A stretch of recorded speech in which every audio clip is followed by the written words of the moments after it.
Lee, can you stay around here? Come closer. Come closer. I mean, I don't hear you. I mean, you can go to the end of the sala and talk to me, yeah? Huh? I would like to ask something, Ajahn. So, these past few days, regarding the difficulty in breathing, I noticed that I think it's just mere Vedana, mere feeling. What? It's a mere feeling. Yeah. So, it's something that actually happened several times in the past as well. Yeah. And when I keep on continuing on my meditation object, and like the second or third day, it breaks through. So the congestion and difficulty in breathing completely gone. Yeah.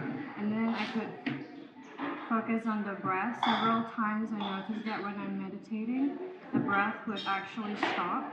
Yeah. But sometimes it stops for a while. Sometimes it only stops for mere like few seconds, and I don't know where to put my focus on at that time. You have to put your focus on that what knows that the breath stops. So you have to jump inside the heart. Mind. What? You mean jump to the mind? Is the opposite? No, no. Oh, The heart. The heart. Oh, mind and heart is different in Thai tradition. Sorry. I mean, the mind is also originated in the heart, yeah? Oh, in Indonesia, mind and heart are the same, so I thought they were the same. Yes, they are pretty much the same. But the mind is an aspect of the heart. Oh, the mind is the one that thinks. The mind is that the mind is the one what we call the rational aspect of the chitta. Yeah? And the emotions are the emotional aspect, or the heart is the emotional aspect of the chitta. But the chitta, yeah, is different from the emotions and from the mind. Yeah? It only knows.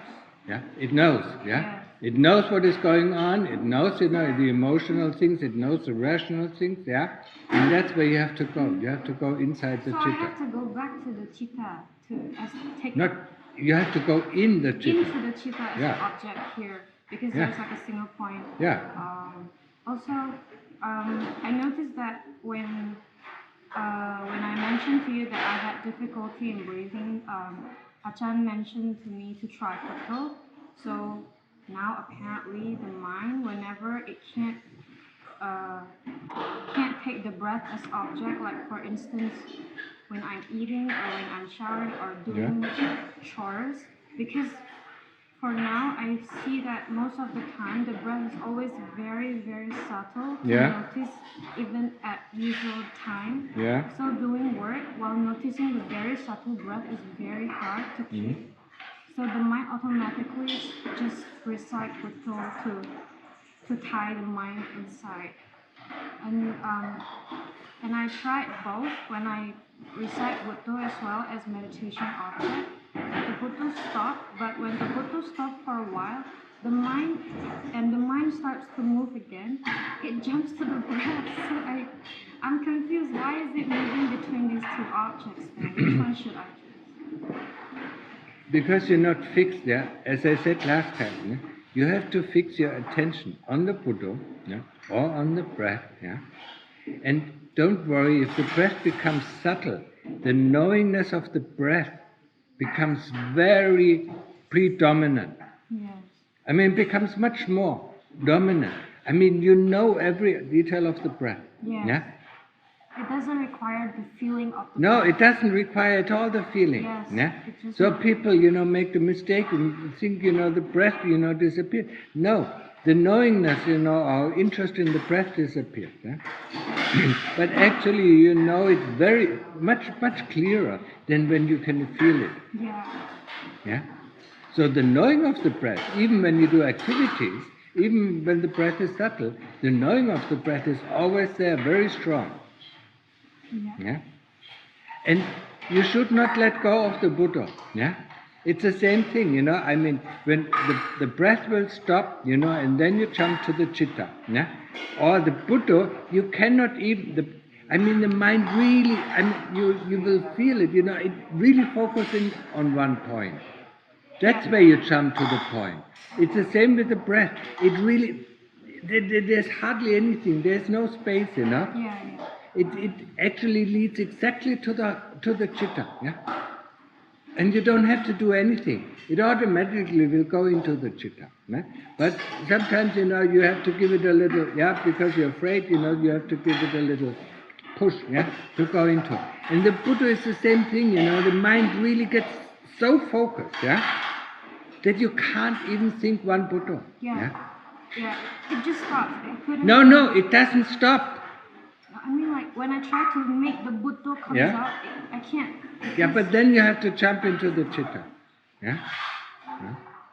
Also, I noticed that whenever the mind starts to get really calm or one-pointed, or when it stops, somewhere around that, there would be many things that would try to disturb the mind. Like, there would be bright light coming up, and then there would be like many sensations, like the body becoming big, small, and all that hot, cold.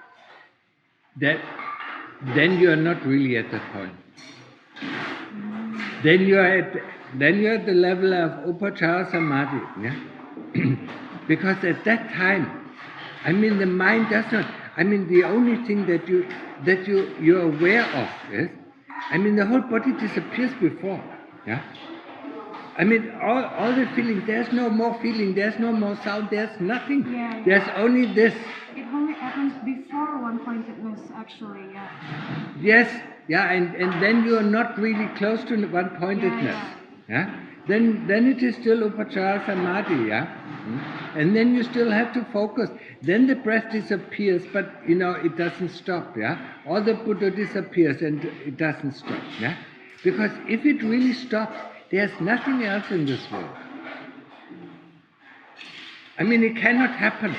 It cannot happen that, you know, something disturbs you at that moment, yeah? Because the mind is really so focused, it is so close to the one point, yeah? That, I mean, everything is shut out, yeah? Sometimes at the beginning of meditating, like, the light would come out and I would just ignore it, but if the light gets too strong, I mean, then pull it into the heart. I'll just take it back. Yeah. And don't go out, yeah? I mean, that's what the Kilesas try to do. I mean, they present an object, you know, and say, oh, that is interesting, that is light, and it gets brighter and brighter and brighter. Now you pull it into like, the heart. Yeah, like the color, the light, and all that. Yeah. It's very distracting. Very distracting, but the moment the mind notices it, it immediately fades away. So I just ignore all of that. You can ignore it or you can pull it into the heart, yeah? Also, I noticed that sometimes when the heart is not yet that one-pointed yet, I'm still trying to make it into one. The body moves by itself. No. So I don't know why. Well, how does the body move by itself? It just moves by itself, like he No. or something like that. That means you're not really.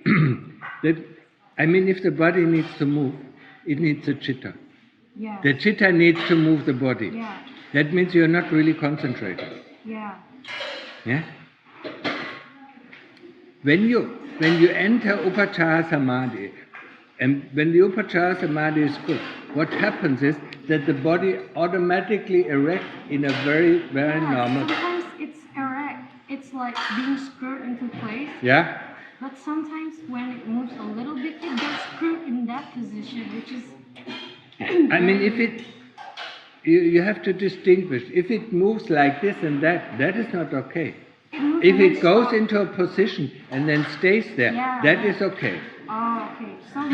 So in my case, it moves only once and then stops. I can't move it anymore. It's okay, like stuck that is okay.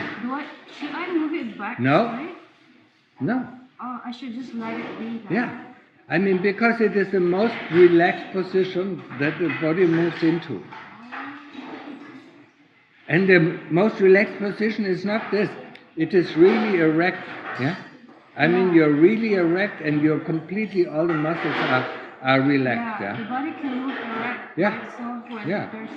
I mean, that is what happens when you go into upachara samadhi, you know, I mean, the body, yeah? I mean, when there are no more thoughts, when there are no memories, the body, you know, puts himself in a position where it doesn't have to, where it's completely relaxed. But I also think that I might have done something wrong, because sometimes when the body gets relaxed, there's like energy coming up, and it will become very strict to the point where my head move by itself. And No, I can't. that's not, no, that doesn't happen. It's very uncomfortable. Yes, I mean, when I said, the body moves in the position where it is most comfortable, where it's completely relaxed. When the head goes up, that is not relaxed. When the head goes down, it's not relaxed. When the body goes like this or goes, to the side, it's not relaxed. Yeah, that means the chitta or the kilesas are still, in the heart, and moving. Yeah, that also means that you're not really in Upachara Samadhi.